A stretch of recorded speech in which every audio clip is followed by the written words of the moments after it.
వినండి, మీకొక చాలా పురాతనమైన శతాబ్దాల నాటి కథ చెబుతాను. ఇది ఆనాటి మాట. మన ఈ భారతదేశం, ఈ భారత భూమి అనేక చిన్న చిన్న పెద్ద పెద్ద రాజ్యాలుగా విభజించబడి ఉండేది. ప్రతి రాజ్యానికి దానికంటూ ఒక రాజు, ఒక జెండా ఉండేవి. ఆ అసంఖ్యాక రాజ్యాల మధ్యలో అవంతిక అనే పేరుతో ఒక చాలా ప్రసిద్ధమైన గొప్ప రాజ్యం ఉండేది. అవంతిక రాజ్యపు కీర్తి నలుదిశలా వ్యాపించి ఉండేది. ప్రజలు దాని పేరును ఎంతో గౌరవంతో తలుచుకునేవారు. అలా అనడానికి కారణం, ఆ రాజ్యం అన్ని విధాలా సుభిక్షంగా ఉండేది. అక్కడ ధన సంపద పుష్కలంగా ఉండేది. ప్రతి ఒక్కరికి న్యాయం జరిగేది. అక్కడి ప్రజలు ధర్మం, నీతి మార్గంలో నడుచుకునేవారు. ఈ గొప్ప రాజ్యాన్ని పరిపాలించిన రాజు పేరు మహారాజు విక్రమాదిత్యుడు. ఆయన ధర్మపత్ని అంటే మహారాణి గారి పేరు రాణి మృణాలిని. మహారాజు విక్రమాదిత్యుడు బంగారు మనసున్నవాడు. ఆయన తన ప్రజల పట్ల చాలా దయాగుణం, కరుణ కలిగిన రాజు. న్యాయం చేసే విషయంలో ఆయనకు సాటి ఎవరూ లేరు. ఆయన ప్రతిరోజు దేవుని పూజాదికాలతో ప్రారంభమయ్యేది. ఆయన ప్రతి ఉదయం నిద్రలేచి స్నానమాచరించి భగవంతుడిని భక్తితో పూజించేవారు. ఆ తరువాత ఆయన పేదలకు, అవసరమైన వారికి దాన ధర్మాలు చేసేవారు. ఆపై ఆయన తన ప్రజల మధ్యకు వెళ్ళి వారి కష్టాలను, బాధలను చాలా శ్రద్ధగా వినేవారు.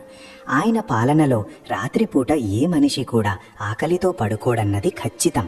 ఈ విషయాన్ని నిర్ధారించడానికి ఆయన ప్రతి గ్రామంలోనూ పెద్ద పెద్ద ధాన్యాగారాలను అంటే అన్న భండారాలను నిర్మించారు. ప్రతి పట్టణంలోనూ ప్రయాణికులు బస చేయడానికి సత్రాలు, ధర్మశాలలు ఉండేవి. అంతేకాకుండా ప్రతి ఆలయంలోనూ పేదలకు కడుపు నిండా భోజనం లభించేలా ఏర్పాటు ఉండేది. రాజుగారి మంచి ఆలోచనలు ఎలా ఉన్నాయో అటువంటివే ఆయన భార్య రాణి మృణాలిని గారికి కూడా ఉండేవి. ఆమె కూడా తన భర్తలాగే ధర్మ కార్యాలలో నిమగ్నమై ఉండేది. ఆమె మనసు కూడా కరుణ, దయతో నిండి ఉండేది. రాణిగారు ప్రతి వారం తమ మహల్ సుఖాలను వదిలి బయటకు వచ్చేవారు.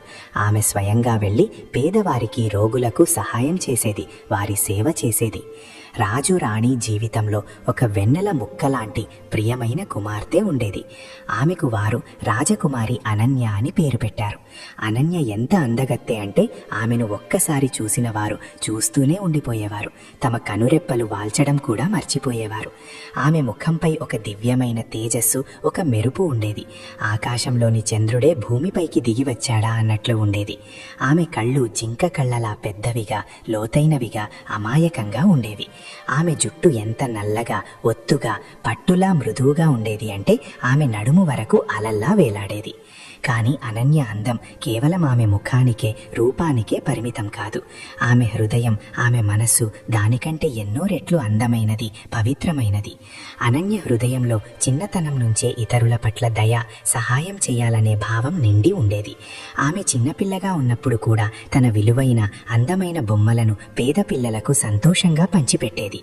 ఆమె కొంచెం పెద్దయ్యాక తన తండ్రితో కలిసి రాజ్య పరిస్థితులను తెలుసుకోవడానికి పర్యటనలకు వెళ్ళేది.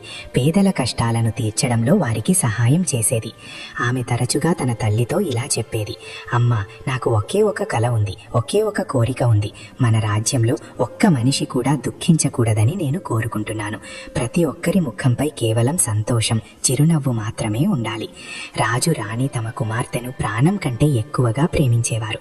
కానీ అనన్య పెద్దదవుతున్న కొద్దీ రాజుగారి చింత కూడా రోజు రోజుకు పెరుగుతూ ఉండేది. ఇప్పుడు తమ కుమార్తె పెళ్లికి తగిన వయసుకు వచ్చిందని, ఆమెకు పెళ్లి చేయాల్సిన సమయం వచ్చిందని ఆయనకు అనిపించడం మొదలైంది. తమ ముద్దుల కుమార్తె పెళ్లి తమలాగే ధర్మ మార్గంలో నడిచే, తన ప్రజలను ప్రేమించే ఒక న్యాయవంతుడైన రాజుతో జరగాలని ఆయన కోరిక.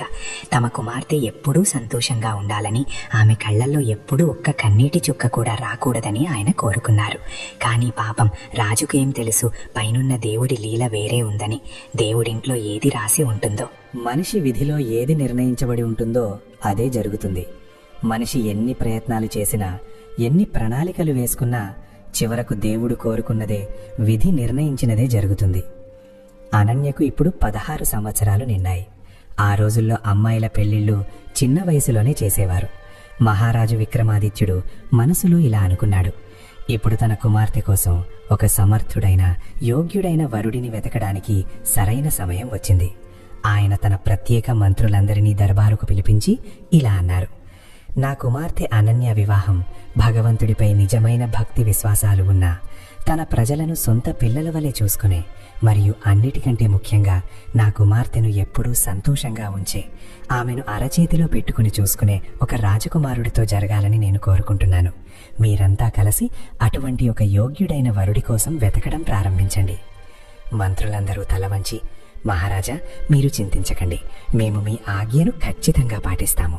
మేము దేశం మొత్తం వెతికి మీ కుమార్తె కోసం అత్యుత్తమమైన, అత్యంత సమర్థుడైన వరుడిని వెతికి తీసుకువస్తాము అన్నారు. ఇది విని రాజు చాలా సంతోషించాడు. ఇప్పుడు తమ కుమార్తెకు త్వరలో పెళ్లి జరుగుతుందని, ఆమె తన మిగిలిన జీవితమంతా సంతోషంగా ఉంటుందని ఆయన భావించాడు. కాని పాపం రాజుకు ఏం తెలుసు, తన కుమార్తె మనసులో అప్పటికే వేరొకరు చోటు చేసుకున్నారని, ఆమె తన హృదయాన్ని వేరొకరికిచ్చిందని.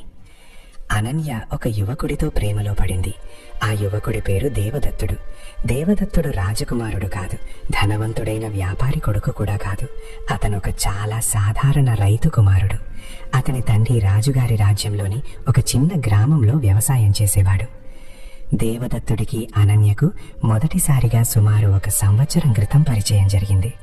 ఆ రోజు అనన్య తన తల్లితో కలిసి ఒక దేవాలయానికి దర్శనానికి వెళ్ళింది. ఆ దేవాలయం రాజ్య సరిహద్దుకు సమీపంలో ఒక బయటి ప్రాంతంలో ఉండేది. ఆ ప్రాంతంలో చాలా మంది పేద ప్రజలు నివసించేవారు. అనన్య ఆలయం నుండి పూజ చేసి బయటకు వస్తుండగా ఆమె చూపు ఒక యువకుడిపై పడింది. అతను ఒక వృద్ధురాలికి సహాయం చేయడం ఆమె చూసింది. ఆ వృద్ధురాలు చాలా అనారోగ్యంతో ఉండేది, సరిగా నడవలేకపోతుంది. ఆ యువకుడు ఎంతో ప్రేమతో, ఓపికతో ఆ వృద్ధురాలికి చేయూతనిచ్చి ఆమెను ఆమె ఇంటి వరకు తీసుకువెళ్తున్నాడు. అనన్య ఈ దృశ్యం చూసినప్పుడు ఆమె హృదయం కరిగిపోయింది. ఆమె మనసులో ఇలా అనుకుంది, ఈ యువకుడు ఎంత మంచివాడు, ఏ స్వార్థం లేకుండా పరిచయం లేని ఒక పేద వృద్ధురాలికి సహాయం చేస్తున్నాడు. ఆమె తన తల్లితో ఇలా అంది, అమ్మా చూడండి, ఆ యువకుడు ఎంత మంచి పని చేస్తున్నాడు. రాణి కూడా ఆ యువకుడిని చూసి, అవునమ్మా, నువ్వు చెప్పింది అక్షర సత్యం అంది. ఇలాంటి వారే దేవుడికి అత్యంత ప్రియమైన వారు. ఎటువంటి స్వార్థం లేకుండా, ఎటువంటి ఆశ లేకుండా ఇతరులకు సహాయం చేసేవారే నిజమైన మనుషులనిపించుకుంటారు. ఆ రోజు నుండి అనన్య మనస్సు ఆ యువకుడిపైనే లగ్నమైంది. ఆ యువకుడు మళ్ళీ కనిపిస్తాడనే ఆశతో ఆమె పదే పదే అదే ఆలయానికి వెళ్లడం మొదలుపెట్టింది. ఒకరోజు దేవుడు ఆమె మొర విన్నాడు. ఆ యువకుడు ఆమెకు కలిశాడు. అనన్య ధైర్యం చేసి అతనితో మాట్లాడింది. ఆమె నీ పేరేమిటి అని అడిగింది. ఆ యువకుడు తల వంచి, రాజకుమారి గారు, నా పేరు దేవదత్తుడు అని బదులిచ్చాడు. అనన్య మళ్ళీ, నువ్విక్కడ ఆలయంలో ఏం చేస్తావు అని అడిగింది. దేవదత్తుడు ఇలా అన్నాడు, నేను మా నాన్నతో కలిసి పొలాల్లో పనిచేస్తాను. కానీ నాకు పని నుండి తీరిక దొరికినప్పుడల్లా నేనిక్కడ ఆలయానికి వచ్చి పేదలకు, నిస్సహాయులకు సహాయం చేస్తాను. మా నాన్నగారు నాకు చిన్నతనం నుంచి ఇదే నేర్పించారు. మనం ఎప్పుడూ ఇతరులకు సహాయం చేయాలి. ఇదే అతిపెద్ద ధర్మం. అనన్య ఇది విని చాలా సంతోషించింది. ఆమె, నువ్వు చాలా మంచివాడివి దేవదత్త.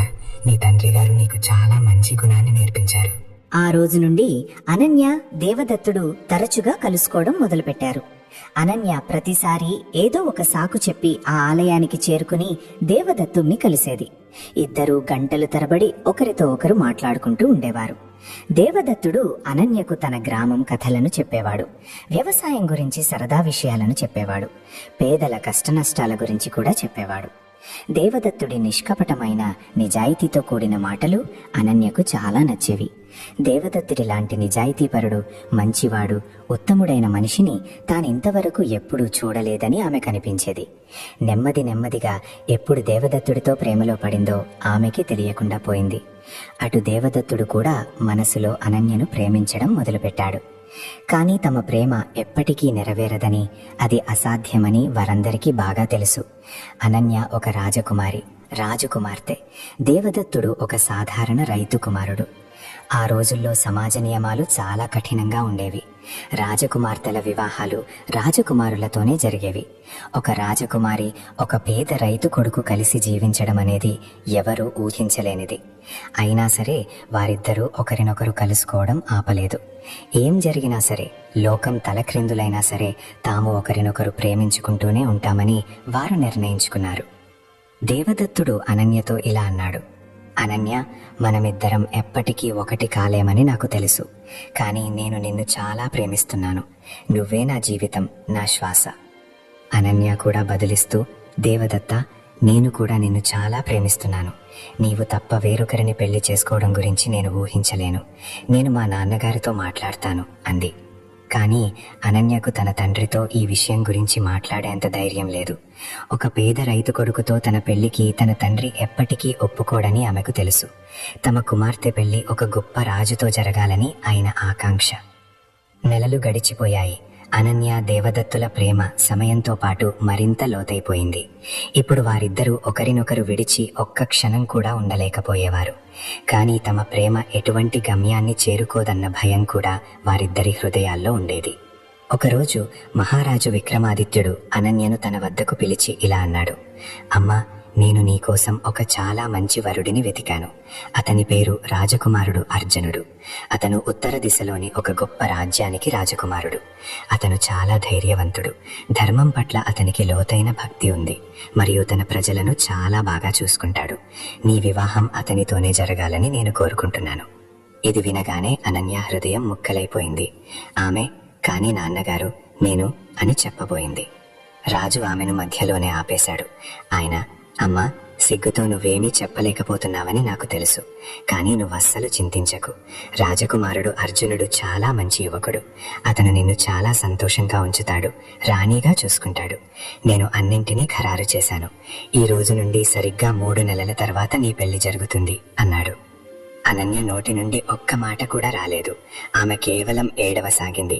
ఇది బహుశా సంతోషపు కన్నీళ్లు అని తమ కుమార్తె పెళ్లి మాట విని భావోద్వేగానికి లోనయ్యిందని రాజు అనుకున్నాడు. ఆయన, అమ్మా, ఏడవకు. నువ్వు చాలా సంతోషంగా ఉన్నావని నాకు తెలుసు. నీ సంతోషం కోసమే కదా నేనిదంతా చేస్తున్నాను అన్నాడు. అనన్య తన గది నుండి బయటకు వెళ్ళింది. ఆమె నేరుగా తన గదిలోకి వెళ్లి తలుపు మూసి గొల్లున ఏడవడం ప్రారంభించింది. ఇప్పుడు ఏం చేయాలో ఆమెకు ఏమీ అర్థం కాలేదు. ఒకవైపు ఆమె తండ్రి ఆమె సంతోషం కోసం ఇదంతా చేస్తున్నారు. మరోవైపు తన ప్రాణం కంటే ఎక్కువగా ప్రేమించే దేవదత్తుడు. ఆ రాత్రి అనన్య దేవదత్తుడికి ఒక సందేశాన్ని పంపింది. ఆమె తన నమ్మకమైన దాసి చేత అర్ధరాత్రి ఆలయంలోకి వచ్చి తనను కలవమని సందేశం పంపింది. దేవదత్తుడికి సందేశం అందిన వెంటనే అతను ఆలయం వైపు పరిగెట్టాడు. అనన్య ఆలయానికి చేరుకున్నప్పుడు ఏడ్చి ఏడ్చి ఆమె కళ్ళు ఎర్రబారిపోయాయి. ఆమె ఏడుస్తూ దేవదత్తుడి వద్దకు వచ్చి ఇలా అంది. దేవదత్త, మా నాన్నగారు నా పెళ్లిని ఖరారు చేశారు. 3 నెలల తరువాత నాకొక రాజకుమారుడితో పెళ్లి జరగబోతోంది. ఇది వినగానే దేవదత్తుడి హృదయం కూడా ముక్కలైపోయింది. అతను, ఏంటి? కాదు అనన్య, ఇది జరగదు. మనమిద్దరం ఒకరినొకరు ఇంతగా ప్రేమిస్తున్నాము. మనమిద్దరం కలిసే జీవిస్తాము, కలిసే చనిపోతాము అన్నాడు. అనన్య ఏడుస్తూ, కానీ ఎలా దేవదత్త? మనం అలా ఎలా చేయగలం? నేను ఒక రాజకుమారిని. నేను మా నాన్నగారి కోరికకు విరుద్ధంగా వెళ్ళలేను. ఒకవేళ నేను వారితో నీ గురించి, మన ప్రేమ గురించి చెబితే మా నాన్నగారు నిన్ను చంపేస్తారు అంది. దేవదత్తుడు ఇలా అన్నాడు. మరి మనం మన ప్రేమను ఇలాగే వదులుకోవాలా? మనం ఎప్పటికీ ఒకరికొకరు దూరమైపోవాలా? అనన్య, నాకేమీ తెలియదు దేవదత్త. నాకేమీ అర్థం కావడం లేదు. నేను చాలా బాధపడుతున్నాను. నా ప్రాణం ఉక్కిరిబిక్కిరి అవుతోంది అంది. ఇద్దరు చాలాసేపు అక్కడే కూర్చుని ఒకరినొకరు కౌగిలించుకుని ఏడ్చారు. వారికి ఏ దారి కనిపించలేదు. చివరకు దేవదత్తుడు భారమైన మనసుతో ఇలా అన్నాడు. అనన్య, మనం ఈ జన్మలో ఒకటి కాలేకపోతే ఏమైంది? మనం వచ్చే జన్మలో ఖచ్చితంగా ఒకటి అవుతాము. వచ్చే జన్మలో నువ్వు నాకు ఖచ్చితంగా దొరకాలని నేను దేవుడిని ప్రతిరోజు ప్రార్థిస్తాను. అనన్య, అవును దేవదత్త, వచ్చే జన్మలో మనం ఖచ్చితంగా కలుస్తాము.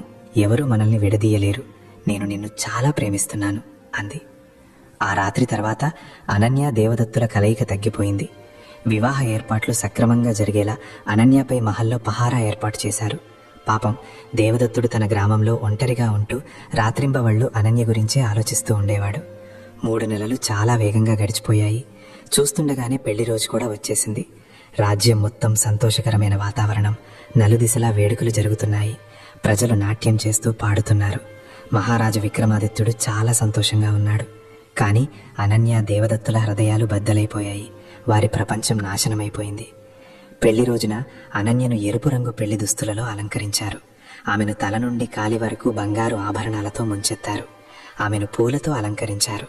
ఆమె ఎంత అందంగా ఉందంటే చూసేవారి కళ్ళు ఆమె నుండి కదలడం లేదు. కానీ ఆమె ముఖంపై సంతోషపు మెరుపు లేదు. ఆమె కళ్ళు పూర్తిగా శూన్యంగా ఉండేవి. ఆమె హృదయం దుఃఖం, వేదనతో నిండి ఉండేది. రాజకుమారుడు అర్జునుడు తన బారాతుతో వచ్చాడు. అతను కూడా చాలా అందంగా తేజస్సుతో ఉన్నాడు. అతని ముఖం సూర్యుడిలా ప్రకాశిస్తోంది. అతను చాలా ధైర్యవంతుడిగా దృఢంగా కనిపించాడు. కానీ అనన్యకు అతనిపై ఎటువంటి ఆసక్తి లేదు. ఆమె హృదయం అప్పటికీ దేవదత్తుడి వద్దే ఉంది. పెళ్లి ఆచారాలు ప్రారంభమయ్యాయి. పండితులు మంత్రాలు చదువుతున్నారు. బయట ప్రజలు సంతోషంగా నాట్యం చేస్తూ పాడుతున్నారు. మహారాజు విక్రమాదిత్యుడు, రాణి మృణాలిని తమ కుమార్తెను చూసి చాలా సంతోషించారు. కానీ అనన్య హృదయం లోపల లోపల ఏడుస్తోంది. పెళ్లి పవిత్ర మంత్రాలు చదువుతుండగా అనన్య మనసులో దేవుణ్ణి ప్రార్థించింది. ఆమె, ఓ దేవుడా, ఇదంతా నా కర్మఫలమే అని నాకు తెలుసు. కానీ దయచేసి నా దేవదత్తుణ్ణి చూసుకో.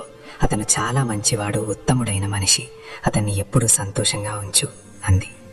పెళ్లి ఆచారాలు పూర్తయ్యాయి. అనన్య ఇప్పుడు రాజకుమారుడు అర్జునుడి భార్య అయింది. ఆమెను పల్లకీలో కూర్చోబెట్టి అర్జునుడి రాజ్యానికి పంపించారు. అర్జునుడి రాజ్యం కూడా చాలా పెద్దది, అందమైనది. అక్కడి ప్రజలు కూడా చాలా మంచివారు, స్నేహపూర్వకంగా ఉండేవారు. రాజకుమారుడు అర్జునుడు తన కొత్త భార్యను చాలా ప్రేమించాడు. ఆమెను చాలా కోరుకున్నాడు.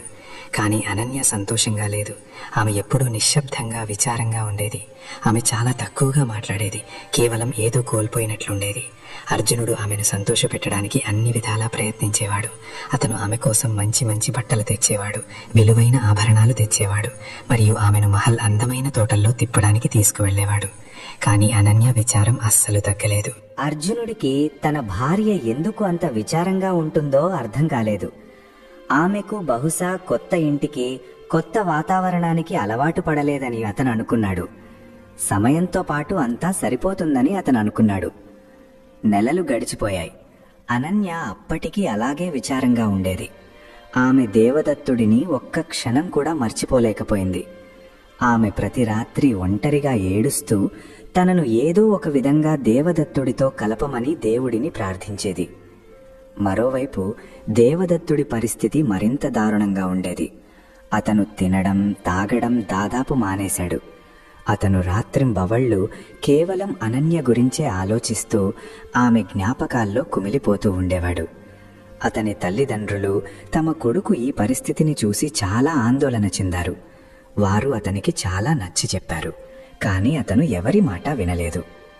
ఒకరోజు దేవదత్తుడి తండ్రి అతన్ని అడిగాడు, నాయనా, నువ్వు ఎప్పుడూ ఇలా విచారంగా ఎందుకుంటావు? నీకేం కష్టం? మాకు చెప్పు. దేవదత్తుడు ఏడుస్తూ తన తండ్రికి అంతా చెప్పాడు.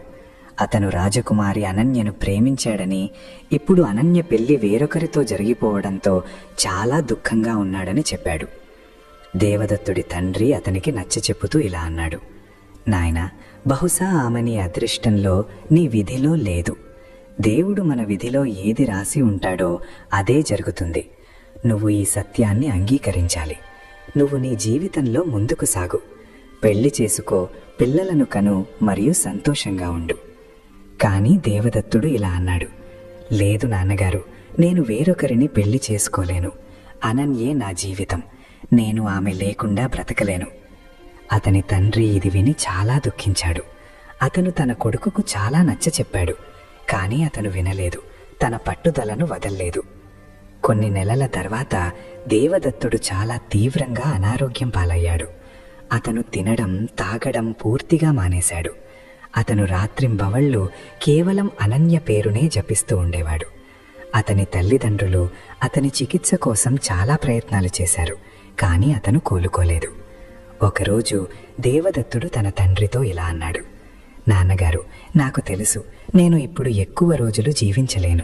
నా అంత్యకాలం వచ్చేసింది. కానీ నాకు దీనికి ఎటువంటి పశ్చాత్తాపం లేదు. నేను చనిపోయే ముందు అనన్యను ఒక్కసారి కలవాలని ఉంది. దయచేసి ఆమెకు నా ఈ చివరి సందేశాన్ని పంపించండి. అతని తండ్రి దుఃఖంతో, నాయనా, అది ఎలా సాధ్యం? ఆమె ఇప్పుడు ఒక గొప్ప రాజు భార్య, ఒక మహారాణి. ఆమె ఇక్కడ నిన్ను కలవడానికి ఎలా రాగలదు అన్నాడు. దేవదత్తుడు, అయితే దయచేసి ఆమెకు ఇంతవరకు చెప్పండి, నేను ఆమెను చాలా ప్రేమించానని, మరియు నేను ఎల్లప్పుడూ ప్రతి జన్మలోనూ ఆమెను ప్రేమిస్తూనే ఉంటానని. వచ్చే జన్మలో నేను ఆమెను ఖచ్చితంగా కలుస్తాను అన్నాడు. కొన్ని రోజుల తర్వాత దేవదత్తుడు మరణించాడు. అతని తల్లిదండ్రులు గుండెలవిసేలా ఏడ్చారు. గ్రామం మొత్తం అతని కోసం ఏడ్చింది. దేవదత్తుడు ఎంత మంచివాడో, ఉత్తముడైన యువకుడో అందరికీ తెలుసు. అతను ఎప్పుడూ ఎవరికీ చెడు చేయలేదు. అతను ఎప్పుడూ ఇతరులకు సహాయం చేయడానికి ముందుండేవాడు. కానీ ప్రేమ దుఃఖంలో అతను తన ప్రాణాలను విడిచాడు. దేవదత్తుడి మరణ వార్త అనన్యకు తెలిసినప్పుడు ఆమె పూర్తిగా కుప్పకూలిపోయింది. ఆమె ప్రపంచమే అంతమైపోయిందన్నట్లు. ఆమె చాలా రోజుల పాటు నిరంతరం ఏడుస్తూనే ఉంది. ఆమె తినడం తాగడం అంతా మానేసింది. ఇది చూసి అర్జునుడు చాలా ఆందోళన చెందాడు. అతను, అనన్య, నీకేమైంది? నువ్వు ఎందుకింత దుఃఖంగా ఉన్నావు? అసలు విషయమేమిటి అని అడిగాడు. కానీ అనన్య అతనికి ఏమీ చెప్పలేదు. ఆమె కేవలం ఏడుస్తూనే ఉంది. నిశ్శబ్దంగా కన్నీరు కారుస్తూనే ఉంది.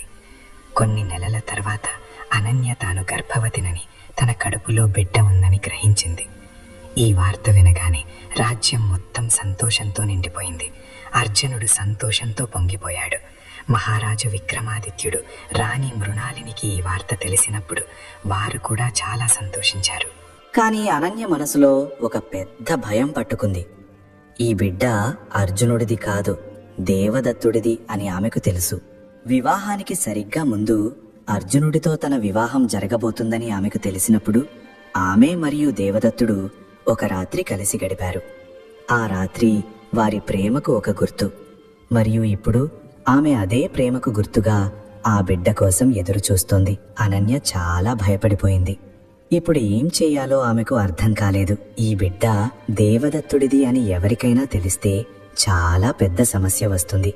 ఆమె ప్రాణాలకు కూడా ప్రమాదం కలగవచ్చు. ఆమె మనసులో దేవుడిని ప్రార్థించింది. ఆమె, ఓ దేవుడా, నేను చాలా పెద్ద తప్పు చేశాను, నన్ను క్షమించు, కానీ దయచేసి నాకు సాయం చెయ్యి. ఈ విషయం ఎవరికీ తెలియకూడదని నేను కోరుకుంటున్నాను అంది. 9 నెలలు గడిచిపోయాయి. అనన్యకు ప్రసవ నొప్పులు వచ్చాయి. ఆమె చాలా అందమైన బాలికకు జన్మనిచ్చింది. ఆ బాలిక అచ్చం చంద్రకళలా చాలా ముద్దుగా ఉండేది. కాని దాదులు బాలికను చూసినప్పుడు వారికి ఏదో వింతగా అనిపించింది. బాలిక జననం యొక్క సమయం వివాహ సమయంతో సరిపోలడం లేదు. బాలికను చూసుకునే దాదులు తమలో తాము గుసగుసలాడుకున్నారు. వారు తమ వేళ్లపై లెక్కించి బాలిక జననం వివాహం జరిగిన 9 నెలల తర్వాత కాదని సుమారు 10 నెలల తర్వాత జరిగిందని కనుగొన్నారు. దీనికి ఒకే ఒక్క అర్థం, ఈ బాలిక వివాహానికి ముందే గర్భంలో వచ్చింది. దాదులు ధైర్యం చేసి ఈ విషయం రాజకుమారుడు అర్జునుడికి చెప్పారు. అర్జునుడు మొదట తన చెవులను నమ్మలేకపోయాడు. అతను కోపంగా, కాదు, ఇది జరగదు, మీరు తప్పుగా లెక్కిస్తున్నారు, మీరేదో తప్పు చేశారు అన్నాడు. కాని దాదులు చేతులు జోడించి, మహారాజా, మేము అబద్ధం చెప్పడం లేదు, మేము ప్రతిరోజునూ లెక్కించాము. ఈ బాలిక వివాహ బంధంలోకి రాకముందే గర్భంలోకి వచ్చింది. ఇప్పుడు అర్జునుడి కోపం ఆకాశాన్నంటింది. అతను వెంటనే అనన్యను పిలిపించి గర్జించి, ఇది నిజమా? ఈ బిడ్డ ఎవరిది? నాకు నిజంగా చెప్పు అని అడిగాడు. అనన్య భయంకరంగా వణికిపోయింది. ఆమె మొదట అబద్ధం చెప్పడానికి ప్రయత్నించింది. ఆమె, లేదు, ఇది మీ బిడ్డనే అంది. కాని అర్జునుడు అరిచి, అబద్ధం చెప్పకు, దాదులు నాకు అంతా చెప్పారు. ఈ బిడ్డ వివాహానికి ముందే గర్భంలో వచ్చింది. ఇప్పుడు చెప్పు, ఇది ఎవరి బిడ్డ అన్నాడు. అనన్య వెక్కి ఏడవసాగింది. ఆమెకు ఏమీ అర్థం కాలేదు. చివరకు ఆమె ధైర్యం చేసి నిజం చెప్పింది. ఆమె, ఈ బిడ్డ దేవదత్తుడిది. అతనొక రైతు కుమారుడు. నేను అతనిని ప్రేమించాను. వివాహానికి ముందు మేమొక రాత్రి కలిసి గడిపాము అంది. ఇది వినగానే ఆ రోజు అర్జునుడి కాళ్ల కింద భూమి కంపించినట్లు అయ్యింది. ఆకాశం తన తల మీద కూలిపోయినట్లు అనిపించింది. తన భార్య తనను ఇంత పెద్ద మోసం చేసిందని అతను నమ్మలేకపోయాడు. అతను కోపంతో మండిపడిపోయాడు. నువ్వు నన్ను మోసం చేశావు, నా నమ్మకాన్ని వమ్ము చేశావు, నేను నిన్ను ఎప్పటికీ క్షమించను. అనన్య ప్రతిమాలాడుతూ, దయచేసి నన్ను క్షమించండి, నేను చాలా పెద్ద తప్పు చేశాను, కాని నేను నిస్సహాయురాలిని, నాకు దేవదత్తుడిపై ప్రేమ ఉండేది అంది. కాని అర్జునుడు ఆమె మాట ఏమాత్రం వినలేదు. అతను వెంటనే తన సైనికులకు అనన్యను పట్టుకుని కారాగారంలో బంధించమని ఆదేశించాడు. ఆ చిన్నారి పాపను అడవిలో విడిచిపెట్టమని కూడా ఆదేశించాడు. అనన్య చాలా ఏడ్చింది, చాలా అరిచింది. తన బిడ్డను విడిచిపెట్టవద్దని చాలా బ్రతిమాలింది. దయచేసి నా బిడ్డను చంపకండి, అది నిస్సహాయురాలిది, నిరపరాధిది, నా తప్పుకు ఆ బిడ్డకు శిక్ష వేయకండి అంది. కాని అర్జునుడు, ఈ బిడ్డ నా రాజ్యంలో ఒక్క క్షణం కూడా ఉండదు, దీన్ని అడవిలో వదిలిపెట్టండి, అక్కడ అది బ్రతికితే సరే, ఒకవేళ చనిపోతే అదే దేవుడి ఇష్టమని అర్థం చేసుకోండి అన్నాడు. అనన్యను ఈడ్చికెళ్లి కారాగారంలో బంధించారు. ఆమె బిడ్డను ఒక సైనికుడు ఎత్తుకుని అడవి వైపు నడిచాడు. అనన్య గట్టిగా ఏడ్చింది.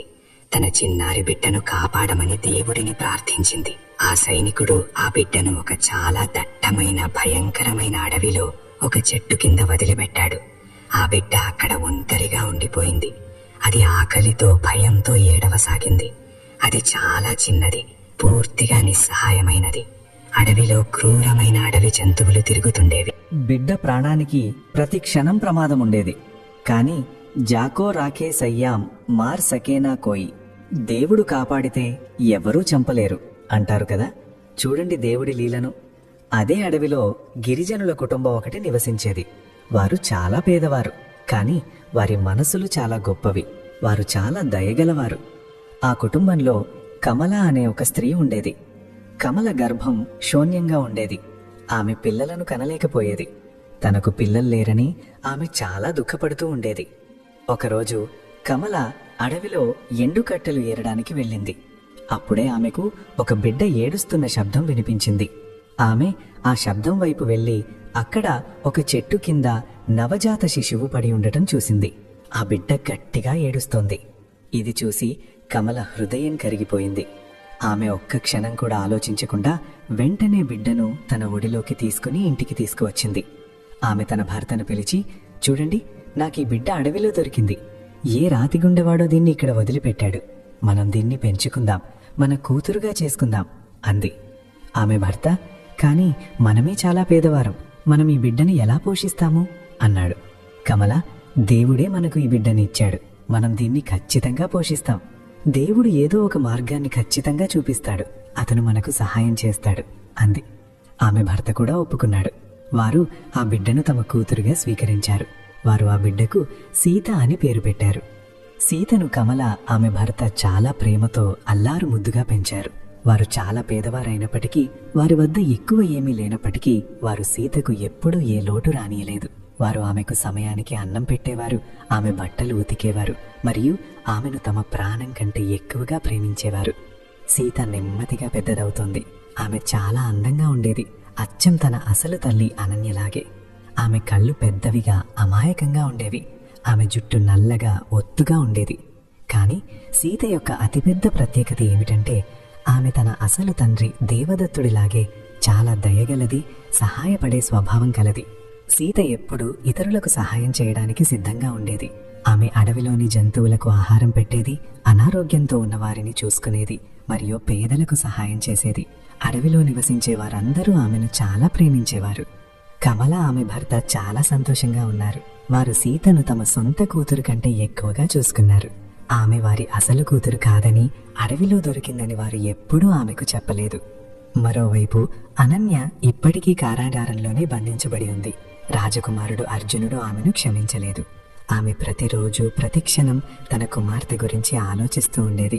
తన కుమార్తె ఎక్కడున్నా సురక్షితంగా ఉండాలని ఆమె దేవుడిని ప్రతిరోజు ప్రార్థించేది. అర్జునుడు కూడా లోపల చాలా దుఃఖంగా ఉన్నాడు. అతనికి అనన్య అంటే చాలా ప్రేమ, కానీ అనన్య అతనిని మోసం చేసింది. అతను ఈ విషయాన్ని మర్చిపోలేకపోయాడు.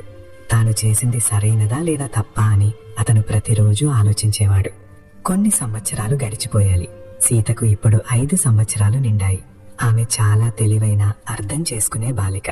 ఒకరోజు సీత కమలను అడిగింది, అమ్మా, నేను నీలా ఎందుకు కనిపించడం లేదు? కమల ఇది విని ఆశ్చర్యపోయింది. ఆమె, ఏమిటమ్మా అని అడిగింది. సీత, నా చర్మం రంగు నీ రంగు కంటే భిన్నంగా ఉంది. నా జుట్టు కూడా నీ జుట్టు కంటే భిన్నంగా ఉంది. నేను నీ అసలు కూతురు కాదా అంది. కమల కళ్ళల్లో కన్నీళ్ళొచ్చాయి. ఆమె సీతను తన కౌగిలిలోకి తీసుకుని, అమ్మా, నువ్వు నా అసలు కూతురివి. నువ్వు నా కడుపులోంచి పుట్టకపోయినా నువ్వు నా గుండెలో పుట్టిన కూతురివి. నేను నిన్ను చాలా ప్రేమిస్తున్నాను అంది. సీత, అయితే నేను ఎక్కడి నుండి వచ్చాను? నా పుట్టుక ఎక్కడ జరిగింది అని అడిగింది. కమల ఆమెకు అంతా నిజంగా చెప్పింది. ఆమె సీతను అడవిలో ఎలా కనుగొంది, మరియు తాను తన భర్త ఆమెను ఎలా పెంచి పెద్ద చేశారో చెప్పింది. సీతకు ఇది విని చాలా బాధ కలిగింది. ఆమె, అయితే నా అసలు తల్లి ఎవరు? ఆమె నన్ను అడవిలో ఎందుకు వదిలిపెట్టింది అని అడిగింది. కమల, అమ్మా, అది నాకు తెలియదు, కానీ నీ అసలు తల్లి నిన్ను చాలా ప్రేమించి ఉంటుందని నాకు పూర్తిగా నమ్మకం ఉంది. బహుశా ఆమె ఏదో బలవంతంలో ఉండి ఉంటుంది. బహుశా ఆమెకు వేరే మార్గం మిగిలి ఉండకపోవచ్చు అంది.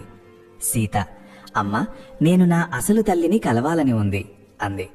కమల, అమ్మా, ఇది చాలా కష్టమైన పని. నీ అసలు తల్లి ఎవరు, ఆమె ఎక్కడుంటుందో మనకు తెలియదు అంది. సీత, అయితే నేను ఆమెను వెతుకుతాను. ఏం జరిగినా సరే నేను ఆమెను ఖచ్చితంగా వెతుకుతాను అంది. ఆ రోజు నుండి సీత తన అసలు తల్లిని వెతికి తీరాలని నిర్ణయించుకుంది. ఈ పని చాలా కష్టమని ఆమెకు తెలుసు. కానీ ఆమె ఓటమిని అంగీకరించే వారిలో ఒకరు కాదు. సంవత్సరాలు గడిచిపోయాయి. సీత పెద్దదవుతోంది. ఆమె ఇప్పుడు 15 ఏళ్ల ఒక అందమైన యువతిగా మారింది. ఆమె చాలా అందమైనది, తెలివైనది, దయగలది. ఆమె ఇప్పటికీ తన అసలు తల్లిని వెతకడానికి ప్రయత్నిస్తూనే ఉంది.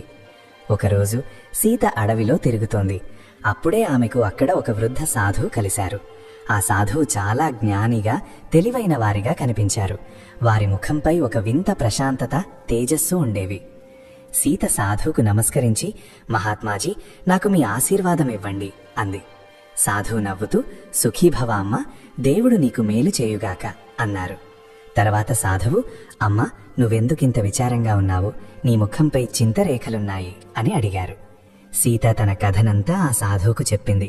తాను అడవిలో ఎలా దొరికిందో మరియు తన అసలు తల్లిని ఎలా వెతుకుతుందో చెప్పింది.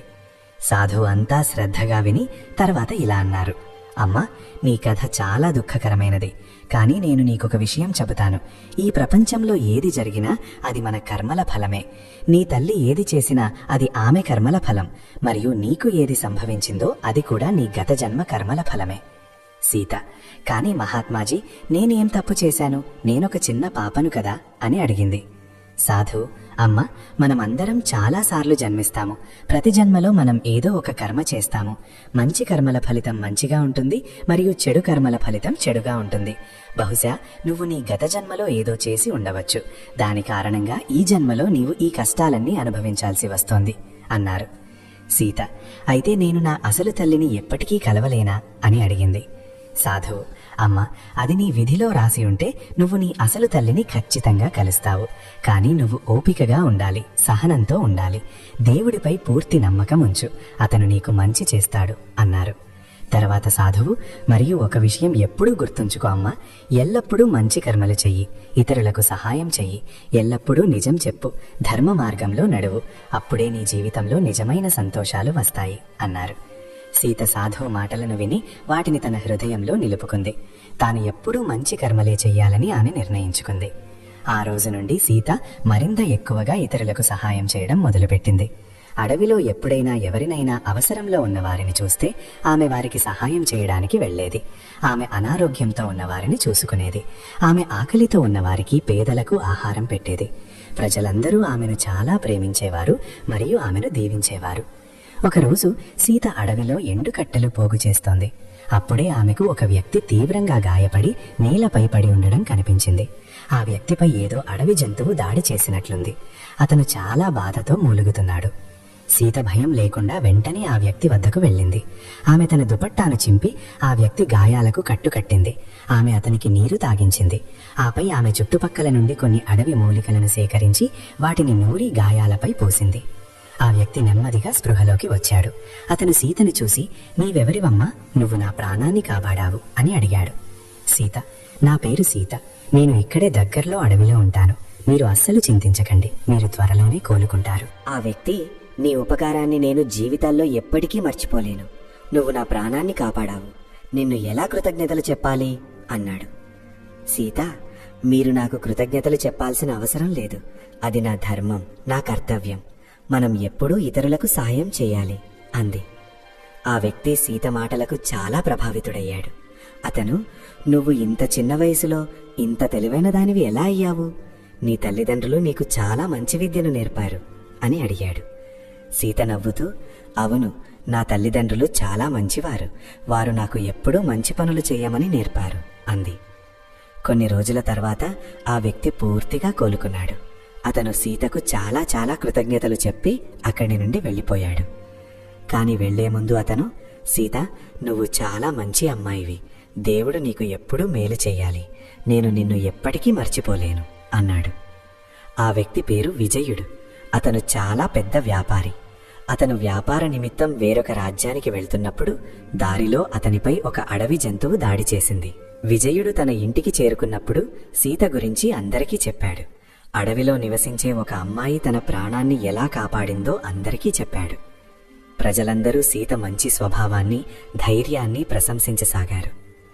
కొన్ని నెలల తర్వాత విజయుడు మళ్లీ అదే మార్గం గుండా వెళ్తున్నాడు. ఈసారి అతను సీత కోసం కొన్ని బహుమతులు తీసుకువచ్చాడు. అతను సీతను కలిసి ఆమెకు కృతజ్ఞతలు చెప్పాలనుకున్నాడు. విజయుడు అడవిలో సీతను వెతకడం మొదలుపెట్టాడు. చాలాసేపు వెతికిన తర్వాత అతనికి సీత దొరికింది. సీత తన తల్లి కమలాతో కలిసి కట్టెలు పోగు చేస్తోంది. విజయుడు సీతను చూసి చాలా సంతోషించాడు. అతను, సీత, నేను నిన్ను కలవడానికి వచ్చాను. నేను నీకోసం కొన్ని బహుమతులు తెచ్చాను అన్నాడు. సీత, కాని నాకీ బహుమతులు అవసరం లేదు. నేను కేవలం నా ధర్మాన్ని నిర్వర్తించాను అంది. విజయుడు, కాదు సీత, నువ్వు నా ప్రాణాన్ని కాపాడావు.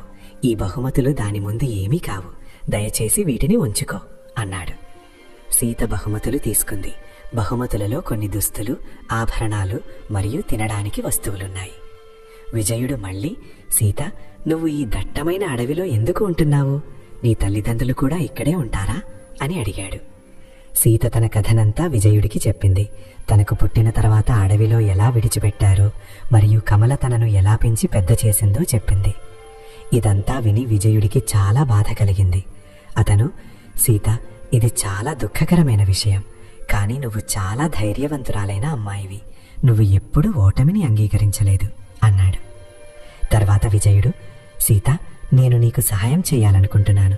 నేను నీ అసలు తల్లిని వెతకడంలో నీకు సహాయం చేయగలను. నేను ఒక వ్యాపారిని.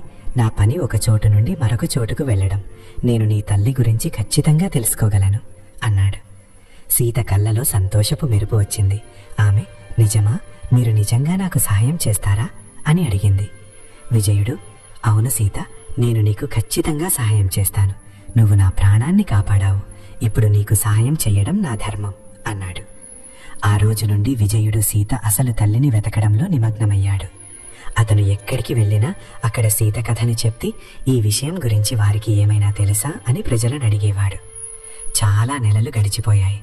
విజయుడికి ఎటువంటి ఆచూకీ లభించలేదు. కానీ అతను ధైర్యం కోల్పోలేదు. అతను నిరంతరం ప్రయత్నిస్తూనే ఉన్నాడు. ఒకరోజు విజయుడు ఒక రాజ్యానికి వెళ్ళాడు. అక్కడ అతను ఒక వింత విషయం విన్నాడు. అక్కడి ప్రజలు తమలో తాము మాట్లాడుకుంటున్నారు. వారి రాజ్యపు రాణి చాలా సంవత్సరాలుగా కారాగారంలో బంధించబడి ఉందని. ఆ రాణి తన రాజును మోసం చేసింది. విజయుడికి ఇది విని ఏదో వింతగా అనిపించింది. అతను ఈ విషయం గురించి మరింత తెలుసుకున్నాడు. ఆ రాణి ఎవరో, ఆమె ఏమి చేసిందో ప్రజలను అడిగాడు. ప్రజలు, ఆ రాణి పేరు అనన్య. ఆమె చాలా అందమైనది. కాని ఆమె రాజు అర్జునుడిని మోసం చేసింది. వివాహానికి ముందు ఆమె వేరొకరిని ప్రేమించేది మరియు ఆమె రాజుది కాని ఒక బిడ్డకు జన్మనిచ్చింది అని చెప్పారు. ఇది వినగానే విజయుడి గుండె వేగంగా కొట్టుకోవడం మొదలుపెట్టింది.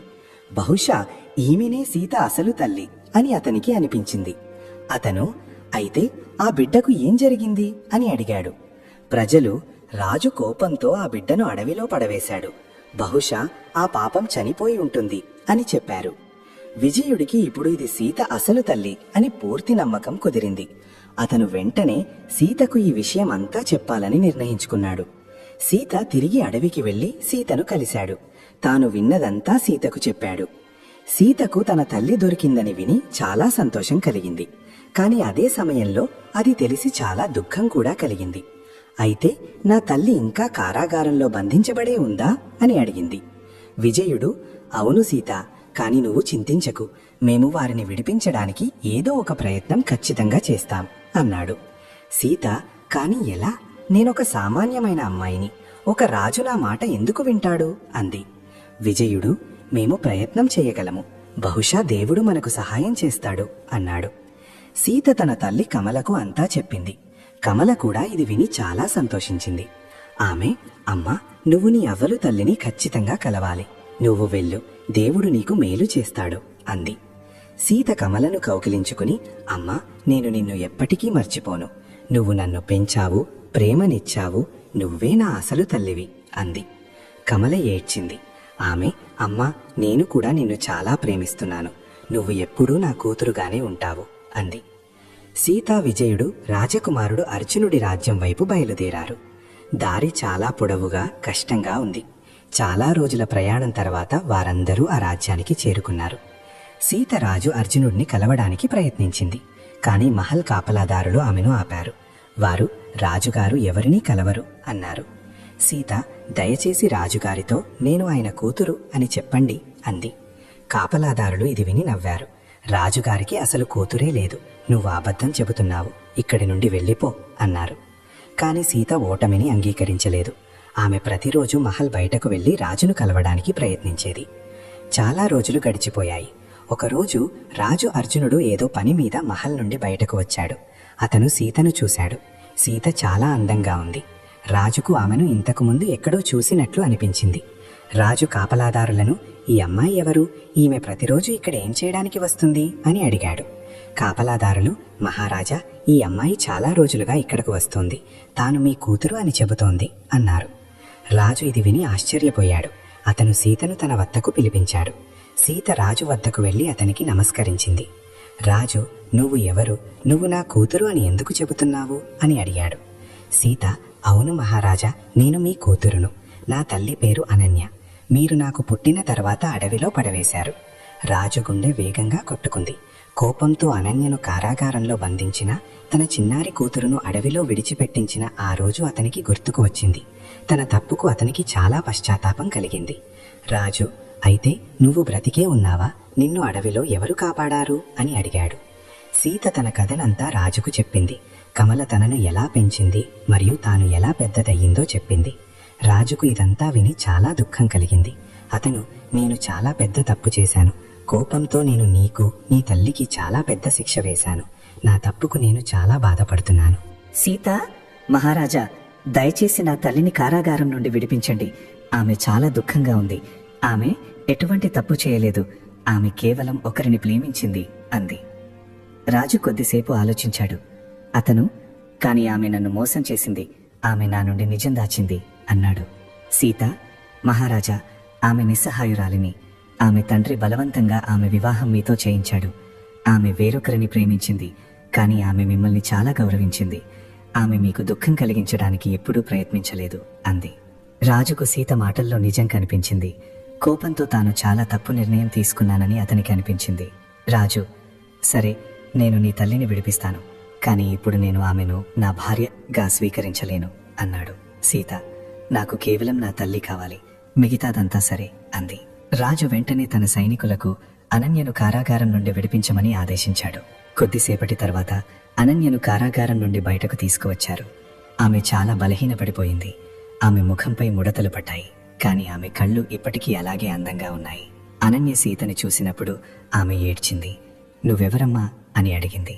సీత, అమ్మా, నేను నీ కూతురును. నువ్వు జన్మనిచ్చి అడవిలో వదిలేసిన ఆ బిడ్డను నేను అంది. అనన్య తన చెవులను నమ్మలేకపోయింది. ఆమె సీతను గట్టిగా కౌగిలించుకుని గుండెల విసేలా ఏడ్చింది. నా కూతురా, నువ్వు బ్రతికే ఉన్నావు. దేవుడికి కోటి కోటి దండాలు. నేను ప్రతిరోజు నీకోసం ప్రార్థించాను.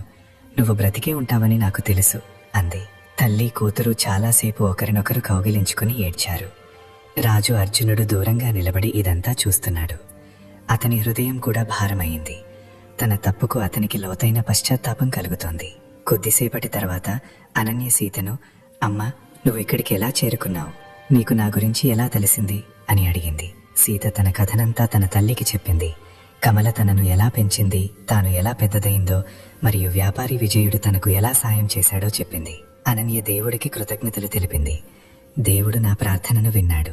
ఆయన నిన్ను కాపాడాడు. ఈరోజు నువ్వు నన్ను కలిశావు అంది. రాజు అర్జునుడు, అనన్య, నేను నీతో చాలా తప్పు చేశాను. వీలైతే నన్ను క్షమించు. నేను కోపంతో కళ్ళు మూసుకుపోయాను. ఆలోచించకుండా నిర్ణయం తీసుకున్నాను అన్నాడు. అనన్య, మహారాజా, తప్పు నాది కూడా ఉంది. నేను మీతో నిజం చెప్పాల్సింది, కానీ నేను చాలా భయపడ్డాను. మీరు కూడా నన్ను క్షమించండి అంది. రాజు, నేను నిన్ను క్షమిస్తున్నాను, కానీ మనం ఇప్పుడు భార్యాభర్తలుగా కలిసి జీవించలేము. నువ్వు ఎక్కడికి కావాలంటే అక్కడికి వెళ్ళవచ్చు అన్నాడు. అనన్య, నాకింకేమీ వద్దు, కేవలం నా కూతురు కావాలి. నేనిప్పుడు ఆమెతోనే ఉంటాను అంది. సీత, అనన్య, విజయుడు రాజుకు కృతజ్ఞతలు చెప్పి అక్కడి నుండి వెళ్ళిపోయారు. వారు తిరిగి అడవి వైపు బయలుదేరారు. దారిలో అనన్య సీతతో, అమ్మా, నేను నీ అసలు తండ్రి గురించి నీకు చెప్పాలనుకుంటున్నాను అంది. సీత, అవునమ్మా, నాకు ఖచ్చితంగా చెప్పండి. అనన్య ఆమెకు తన కథనంతా చెప్పింది. తాను దేవదత్తుడిని ఎలా ప్రేమించిందో మరియు వారి ప్రేమ ఎలా అసంపూర్ణంగా మిగిలిపోయిందో చెప్పింది. సీతకు తన తండ్రి గురించి తెలిసి చాలా దుఃఖం కలిగింది. అయితే నా తండ్రి ఇప్పుడు ఈ ప్రపంచంలో లేరా అని అడిగింది. అనన్య కన్నీళ్లు కారుస్తూ, అవునమ్మా, అతను చాలా మంచి ఉత్తముడైన మనిషి. అతను ఎప్పుడూ ఇతరులకు సాయం చేసేవాడు. అతను అచ్చం నీలాగే దయగలవాడు అంది. సీత, అమ్మా, నేను నా తండ్రి సమాధి వద్దకు వెళ్లాలని ఉంది అంది.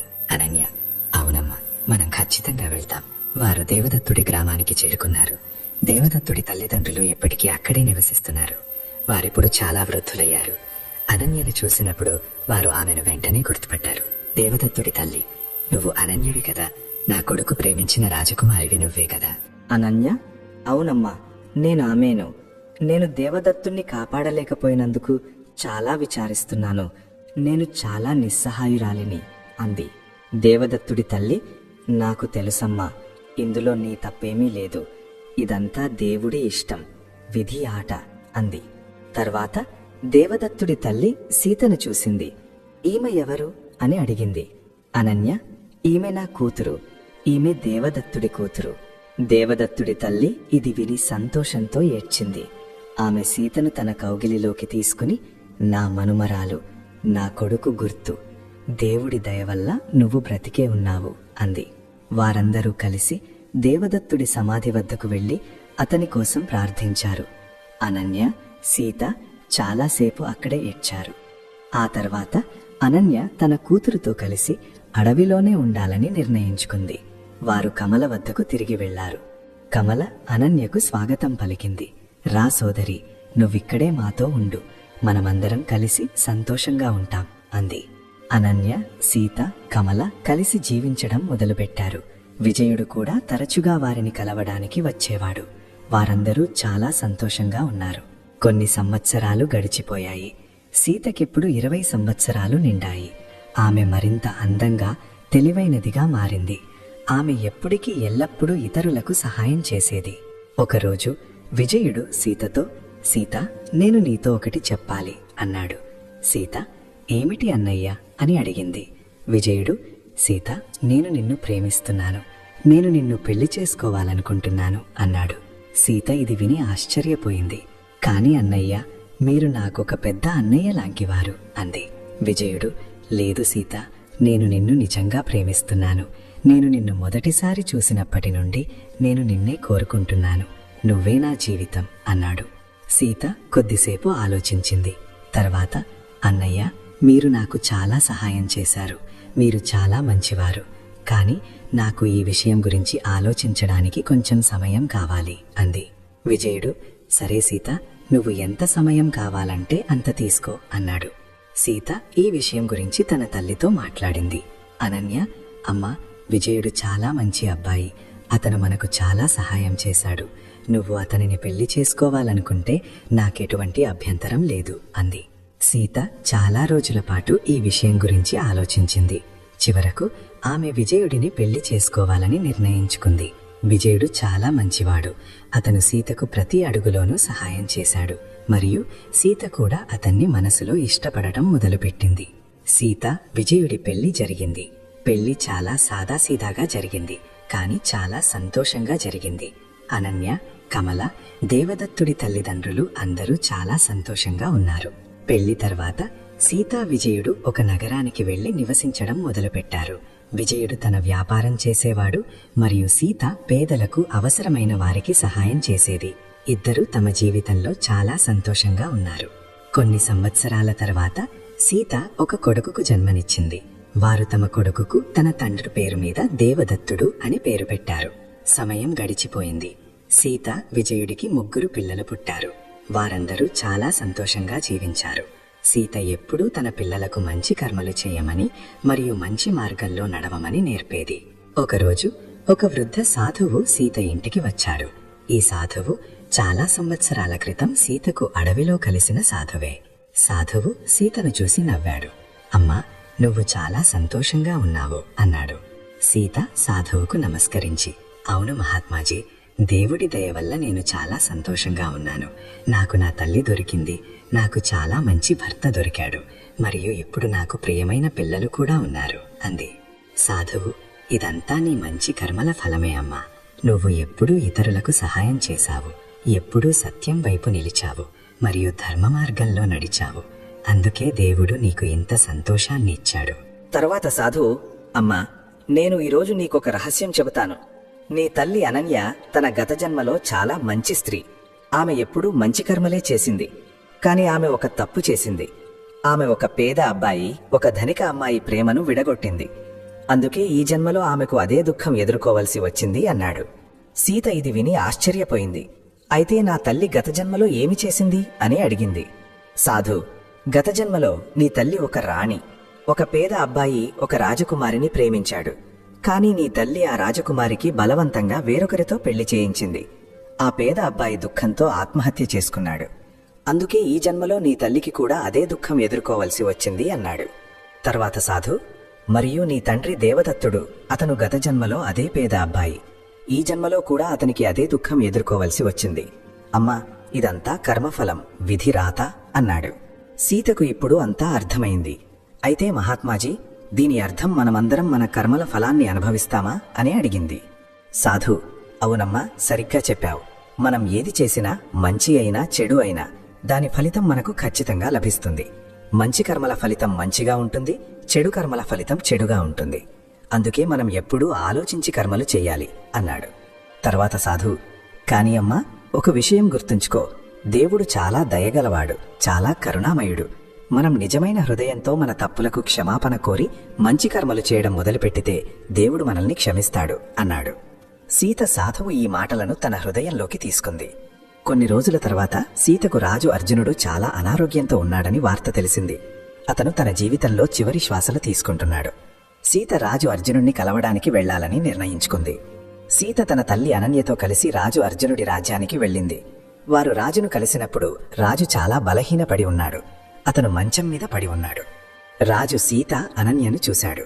మీరు వచ్చారు, నాకు చాలా సంతోషంగా ఉంది అన్నాడు. అనన్య, మహారాజా, మేం మిమ్మల్ని క్షమించాము. మన మధ్య ఏది జరిగినా అదంతా మన కర్మల ఫలమే అంది. రాజు, నేను మీ అందరినీ క్షమాపణ కోరుతున్నాను. కోపంతో నేను చాలా తప్పు నిర్ణయం తీసుకున్నాను. నా తప్పుకు నేను చాలా పశ్చాత్తాపపడుతున్నాను అన్నాడు. సీత, మహారాజా, మేమందరం మిమ్మల్ని క్షమిస్తాం. ఇప్పుడు మీరు చింతించకండి. మీరు దేవుడిని ప్రార్థించండి, ఆయన మిమ్మల్ని ఖచ్చితంగా క్షమిస్తాడు అంది. రాజు అర్జునుడు దేవుడిని తన పాపాలకు క్షమాపణ కోరాడు. అతను తన తప్పులన్నింటినీ ఒప్పుకున్నాడు. కొన్ని రోజుల తర్వాత రాజు అర్జునుడు మరణించాడు. రాజు మరణం తర్వాత సీత, అనన్య తమ ఇంటికి తిరిగి వెళ్లారు. అనన్య ఇప్పుడు చాలా వృద్ధురాలైంది. ఆమె శాంతంగా తన కూతురు, ఆమె కుటుంబం వద్ద నివసించేది. కొన్ని సంవత్సరాల తర్వాత అనన్య కూడా మరణించింది. చనిపోయే ముందు ఆమె సీతతో, అమ్మా, నేను చాలా సంతోషంగా ఉన్నాను. దేవుడు నాకు నీలాంటి కూతుర్నిచ్చాడు. నువ్వు నా జీవితాన్ని సంతోషంతో నింపావు. నేను నిన్ను చాలా ప్రేమిస్తున్నాను అంది. సీత ఏడుస్తూ, అమ్మా, నన్ను విడిచి వెళ్లకు అంది. అనన్య, అమ్మా, ఈ ప్రపంచంలోకి వచ్చిన ప్రతి ఒక్కరూ ఒకరోజు వెళ్లాల్సిందే. ఇదే జీవిత నియమం. కాని నా ఒక మాట గుర్తుంచుకో. ఎప్పుడూ మంచి కర్మలు చెయ్యి, దేవుడిపై నమ్మకముంచు, మరియు నీ పిల్లలకు కూడా ఇదే నేర్పించు అంది. ఇలా చెబుతూ అనన్య తన కళ్ళు ఎప్పటికీ మూసుకుంది. ఆమె దేవుడి వద్దకు వెళ్లిపోయింది. సీత తన తల్లి మాటలను ఎప్పుడూ గుర్తుంచుకుంది. ఆమె తన జీవితాంతం మంచి కర్మలే చేసింది. ఆమె తన పిల్లలకు కూడా మంచి కర్మలు చేయమని విద్యని నేర్పింది. సంవత్సరాలు గడిచిపోయాయి. సీత వృద్ధురాలయ్యింది. ఆమె పిల్లలు పెద్దవారయ్యారు. వారికి కూడా పెళ్లిళ్లయ్యాయి. సీతకు మనుమలు, మనమరాళ్లు పుట్టారు. ఒకరోజు సీత తన మనుమలు, మనుమరాళ్లకు తన కథను చెబుతోంది. తనకు అడవిలో ఎలా విడిచిపెట్టారో, తన తల్లి తనను ఎలా వెతికిందో, మరియు తాను తన జీవితాన్ని ఎలా జీవించిందో చెప్పింది.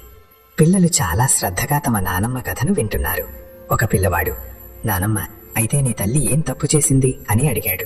సీత, నాయనా, నా తల్లి పెద్ద తప్పు ఏమీ చేయలేదు. ఆమె కేవలం ఒకరిని ప్రేమించింది. కాని ఆమె తన తండ్రి మాట వినలేదు. సమాజ నియమాలకు విరుద్ధంగా వెళ్లి వివాహానికి ముందే ఒక తప్పు చేసింది. అందుకే ఆమెకు శిక్ష లభించింది అంది. తర్వాత సీత, కాని పిల్లలు, ఒక విషయం గుర్తుంచుకోండి. మనమందరం తప్పులు చేస్తాం. ఈ ప్రపంచంలో తప్పు చేయని మనిషి ఎవ్వరూ లేరు. కానీ మనం మన తప్పుల నుండి నేర్చుకుని మంచి కర్మలు చేయడం మొదలు పెడితే దేవుడు మనల్ని క్షమిస్తాడు అంది. మరొక పిల్లవాడు, నానమ్మ, అయితే మనం ఏం చెయ్యాలి అని అడిగాడు. సీత నవ్వుతూ, పిల్లలు, మనమెప్పుడూ మంచి కర్మలు చెయ్యాలి, ఇతరులకు సహాయం చెయ్యాలి, ఎప్పుడూ నిజం చెప్పాలి, ధర్మ మార్గంలో నడవాలి. మరియు అన్నిటికంటే ముఖ్యమైన విషయం, మనం దేవుడిపై అచంచలమైన విశ్వాసం ఉంచాలి. దేవుడు ఎప్పుడూ మనతోనే ఉన్నాడు.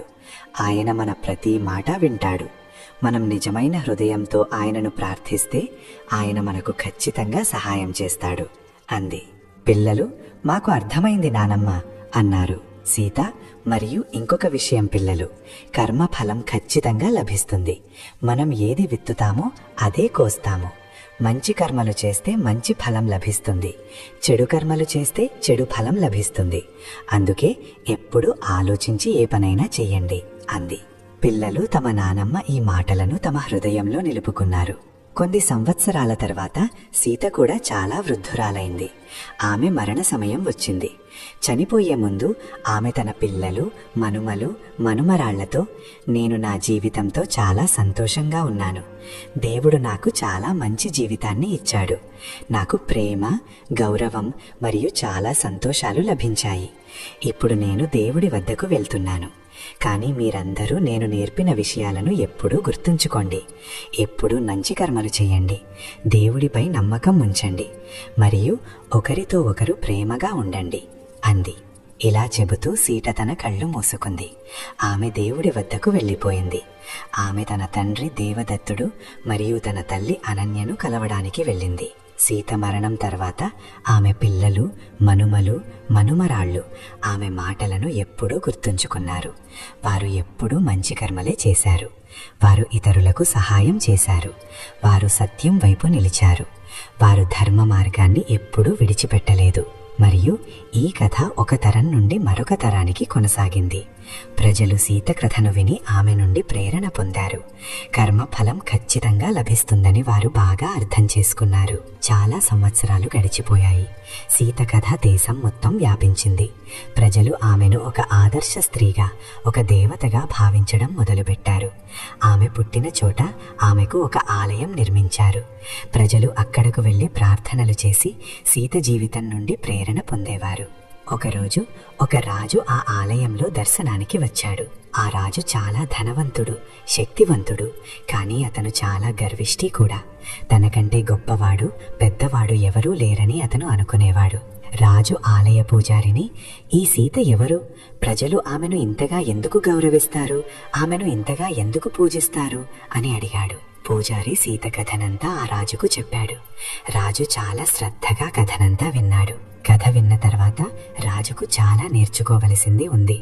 గర్వించడం ఎంత తప్పో అతనికి అర్థమైంది. మనం ఎప్పుడూ వినయంగా ఉండాలని, అందరితో ప్రేమగా ఉండాలని అతనికి అర్థమైంది. కర్మఫలం ఖచ్చితంగా లభిస్తుందని, రాజు అయినా పేద అయినా అని అతనికి అర్థమైంది. రాజు పూజారితో, నాకు అంతా అర్థమైంది. నేను ఈ రోజు నుండే నా జీవితాన్ని మార్చుకుంటాను.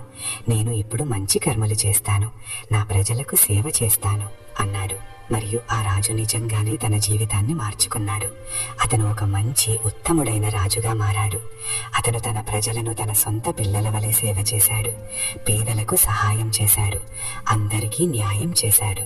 ఇది చూసి ఇతరులు కూడా అతని నుండి ప్రేరణ పొందారు. వారు కూడా మంచి కర్మలు చేయడం మొదలుపెట్టారు. నెమ్మదిగా రాజ్యం మొత్తం మారిపోయింది. ప్రజలు సంతోషంగా ఉండడం మొదలుపెట్టారు. అందరూ ఒకరికొకరు సహాయం చేసుకోవడం మొదలుపెట్టారు. ఈ విధంగా సీత ఒక కథ చాలా మంది జీవితాలను మార్చేసింది. మంచి కర్మలు చేయడం ఎంత అవసరమో ప్రజలు అర్థం చేసుకున్నారు. కర్మఫలం లభించడం ఖాయమని వారు తెలుసుకున్నారు. ఈ రోజు కూడా సీత ఈ కథ ప్రజలకు ప్రేరణ ఇస్తుంది.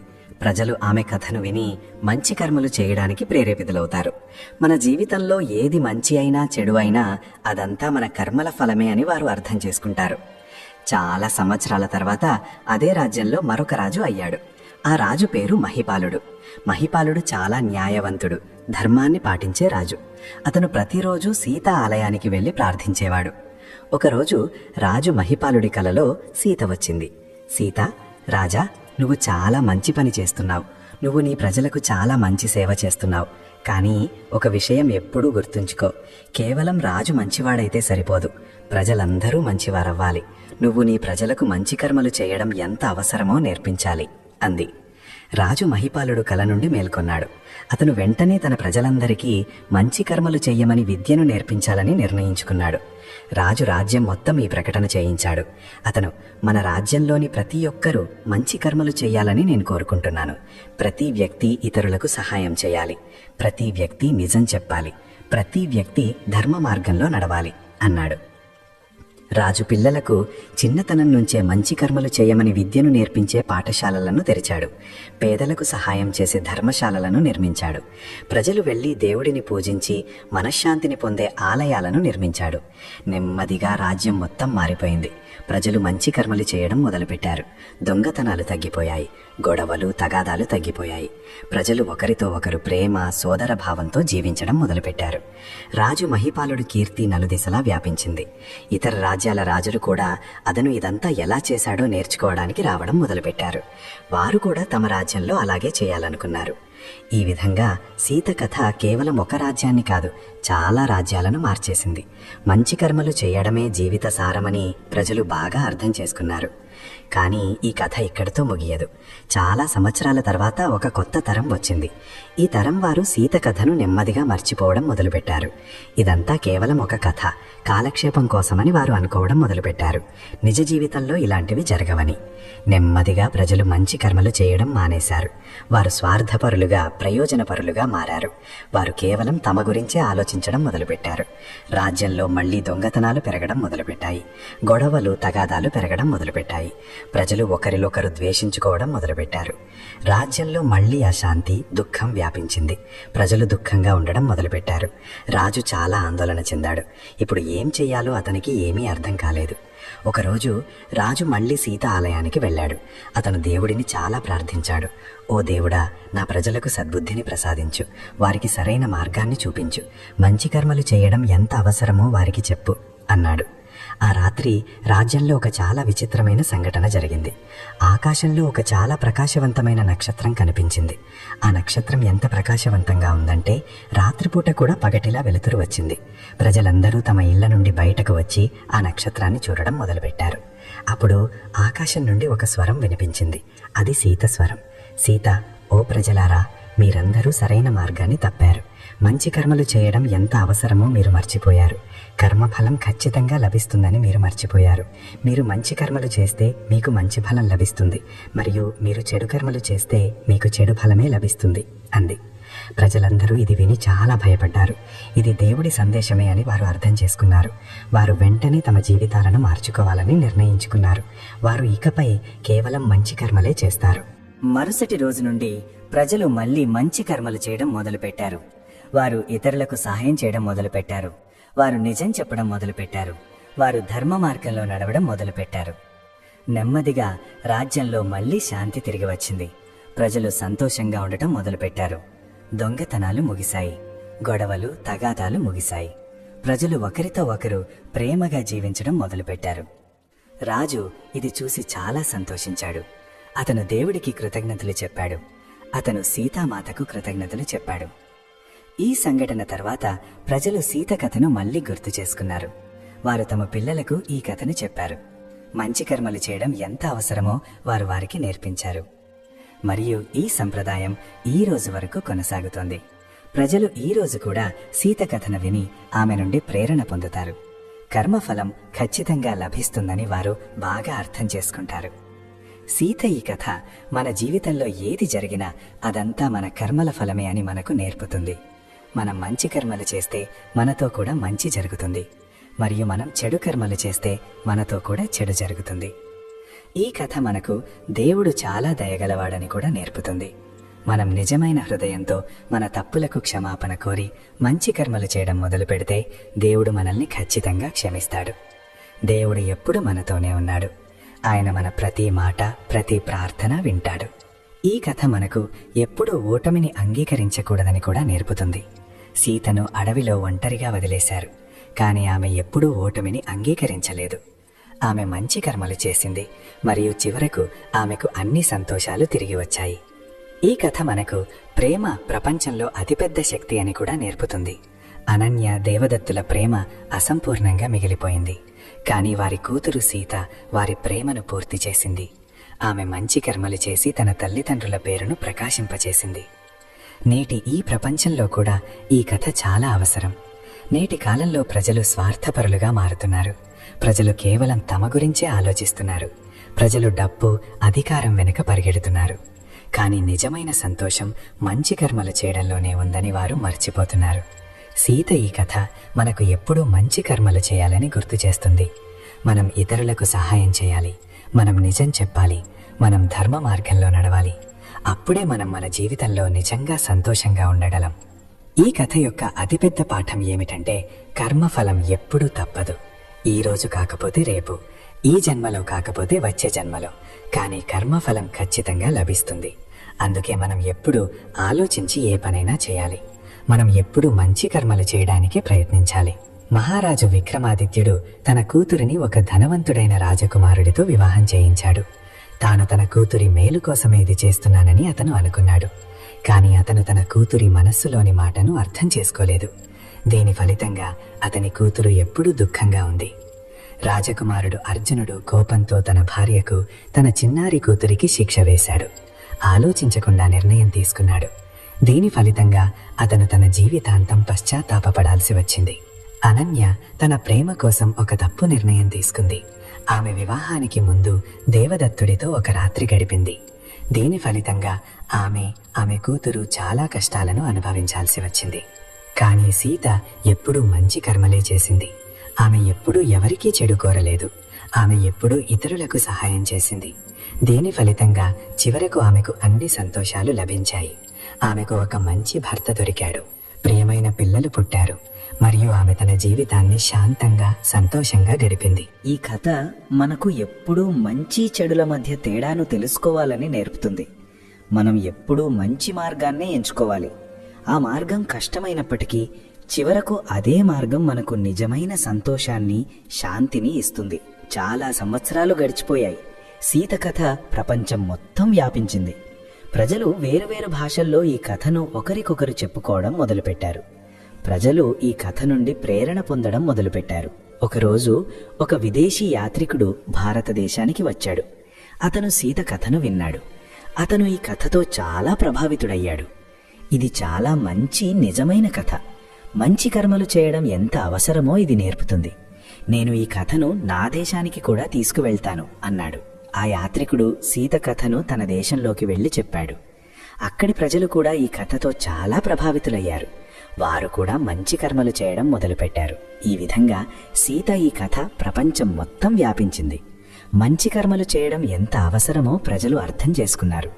కర్మఫలం ఖచ్చితంగా లభిస్తుందని వారు తెలుసుకున్నారు. ఈరోజు కూడా ఎవరైనా ఒకరు కష్టాల్లో ఉన్నప్పుడు ప్రజలు అతనికి సీత కథను చెబుతారు. చూడు, సీత తన జీవితంలో ఎన్ని కష్టాలను ఎదుర్కొంది, కానీ ఆమె ఎప్పుడూ ఓటమిని అంగీకరించలేదు. ఆమె ఎప్పుడూ మంచి కర్మలే చేసింది, మరియు చివరకు ఆమెకు అన్ని సంతోషాలు లభించాయి. నువ్వు కూడా ఓటమిని అంగీకరించకు, మంచి కర్మలు చెయ్యి, దేవుడు నీకు ఖచ్చితంగా సహాయం చేస్తాడు అని అంటారు. మరియు ఇది పూర్తిగా నిజం. మనం మంచి కర్మలు చేసినప్పుడు దేవుడు మనకు ఖచ్చితంగా సహాయం చేస్తాడు. మనం నిజమైన హృదయంతో ప్రార్థించినప్పుడు దేవుడు మన ప్రార్థనను ఖచ్చితంగా వింటాడు. మనం ధర్మ మార్గంలో నడిచినప్పుడు దేవుడు మనకు సంతోషాన్ని ఖచ్చితంగా ఇస్తాడు. సీత కథ మనకు మన తల్లిదండ్రులను గౌరవించాలని కూడా నేర్పుతుంది. సీత తన అసలు తల్లి అనన్య, తన పెంచిన తల్లి కమల ఇద్దరినీ చాలా గౌరవించింది. ఆమె ఇద్దరినీ చాలా ప్రేమించింది. అందుకే దేవుడు ఆమెకు ఇంత సంతోషాన్ని ఇచ్చాడు. ఈ కథ మనకు సమాజ శ్రేయస్సు కోసం పనిచేయాలని కూడా నేర్పుతుంది. సీత ఎప్పుడూ ఇతరులకు సహాయం చేసింది. ఆమె ఎప్పుడూ పేదలకు, అవసరమైన వారికి సేవ చేసింది. అందుకే అందరూ ఆమెను చాలా ప్రేమించారు. ఈ కథ మనకు ప్రకృతిని, చెట్లను, మొక్కలను, జంతువులను గౌరవించాలని కూడా నేర్పుతుంది. సీత అడవిలో నివసించేది. ఆమె జంతువులను చాలా ప్రేమించేది. ఆమె చెట్లను, మొక్కలను చూసుకునేది. అందుకే ప్రకృతి కూడా ఆమెకు ఎప్పుడూ సహాయం చేసింది. చివరగా ఈ కథ మనకు నిజమైన సంతోషం బయటి వస్తువులలో లేదని, డబ్బు లేదా మహల్ లాంటివి కావని నేర్పుతుంది. నిజమైన సంతోషం మన లోపల ఉంది. మన మనస్సు శాంతంగా ఉంటే, మనం మంచి కర్మలు చేస్తే, మనం దేవుడిపై నమ్మకం ఉంచితే మనం ఎప్పుడూ సంతోషంగా ఉండగలం. సీత వద్ద ఎక్కువ డబ్బు లేదు. ఆమె ఒక సాధారణ ఇంట్లో నివసించేది. కానీ ఆమె చాలా సంతోషంగా ఉండేది. ఎందుకంటే ఆమె మనస్సు చాలా శుద్ధంగా, పవిత్రంగా ఉండేది. ఆమె ఎప్పుడూ మంచి కర్మలే చేసింది. మరోవైపు రాజు అర్జునుడి వద్ద చాలా డబ్బు ఉంది. ఒక చాలా పెద్ద మహల్ ఉంది. వేలాది మంది సైనికులు ఉన్నారు. కానీ అతను సంతోషంగా లేడు. ఎందుకంటే కోపంతో అతను చాలా తప్పు నిర్ణయం తీసుకున్నాడు. తన జీవితాంతం తన తప్పుకు అతను పశ్చాత్తాపపడాల్సి వచ్చింది. ఈ కథ మనకు డబ్బు, అధికారం అన్నీ కాదని చెప్తుంది. నిజమైన బలం మంచి కర్మలలో ఉంది. నిజమైన సంతోషం ఒక మంచి, స్వచ్ఛమైన మనస్సులో ఉంది. అందుకే మనమందరం కలిసి ఎప్పుడూ మంచి కర్మలు చేస్తామని నిర్ణయించుకుందాం. మనం ఇతరులకు సహాయం చేస్తాం. మనం నిజం చెబుతాం. మనం ధర్మ మార్గంలో నడుస్తాం. మనం దేవుడిపై పూర్తి నమ్మకం ఉంచుతాం. అప్పుడే మనం మన జీవితంలో నిజంగా సంతోషంగా ఉండగలం. సీత కథ కేవలం ఒక కథ కాదు, ఇది మన అందరి జీవిత కథ. మనమందరం మన కర్మల ఫలాన్ని అనుభవిస్తున్నాం. ఈరోజు మనతో ఏది జరుగుతుందో అది మన కర్మల ఫలితమే. మనం దుఃఖంగా ఉంటే దాని అర్థం మనం ఖచ్చితంగా ఏదో తప్పు కర్మ చేశామని. కానీ చింతించాల్సిన అవసరం లేదు. మనం ఈరోజు కూడా మన జీవితాన్ని మార్చుకోగలం. మనం ఈ రోజు నుండే మంచి కర్మలు చేయడం మొదలు పెట్టగలం. దేవుడు చాలా దయగలవాడు. ఆయన మనల్ని ఖచ్చితంగా క్షమిస్తాడు. మనం సంతోషంగా ఉంటే దాని అర్థం మనం మంచి కర్మలు చేశామని. కానీ మనం దీనికి గర్వపడకూడదు. మనం వినయంగా ఉండాలి. మనం మరింత మంచి కర్మలు చేయాలి. సీత కథ మనకు జీవితం ఒక ప్రయాణమని నేర్పుతుంది. ఈ ప్రయాణంలో ఎత్తుపల్లాలు వస్తూనే ఉంటాయి. కొన్నిసార్లు సంతోషాలు వస్తాయి, కొన్నిసార్లు దుఃఖాలు కూడా వస్తాయి. కానీ మనం ఎప్పుడూ ఓటమిని అంగీకరించకూడదు. మనం ఎప్పుడూ ముందుకు సాగుతూనే ఉండాలి. సీత అడవిలో జన్మించింది. ఆమె చాలా కష్టాలను ఎదుర్కొంది. కానీ ఆమె ఓటమిని అంగీకరించలేదు. ఆమె ఎప్పుడూ ముందుకు సాగుతూనే ఉంది. ఆమె ఎప్పుడూ మంచి కర్మలే చేసింది. మరియు చివరకు ఆమెకు అన్ని సంతోషాలు తిరిగి వచ్చాయి. మనం కూడా అలాగే చేయగలం. మనం కూడా జీవిత కష్టాలకు భయపడకూడదు. మనం ఎప్పుడూ మంచి కర్మలు చేస్తూనే ఉండాలి. దేవుడు మనకు ఖచ్చితంగా సహాయం చేస్తాడు. సీత కథ యొక్క ఈ చివరి సందేశం: కర్మఫలం తప్పకుండా లభిస్తుంది. మంచి కర్మలు చేస్తే మంచి ఫలం పొందుతావు. చెడు కర్మలు చేస్తే చెడు ఫలం అనుభవిస్తావు. ఇది ప్రకృతి నియమం. ఇది దేవుడి నియమం. ఈ నియమాన్ని ఎవరూ మార్చలేరు. అందుకే మనమందరం కలిసి ఎప్పుడూ మంచి కర్మలు చేస్తామని నిర్ణయించుకుందాం. మనం మన జీవితాన్ని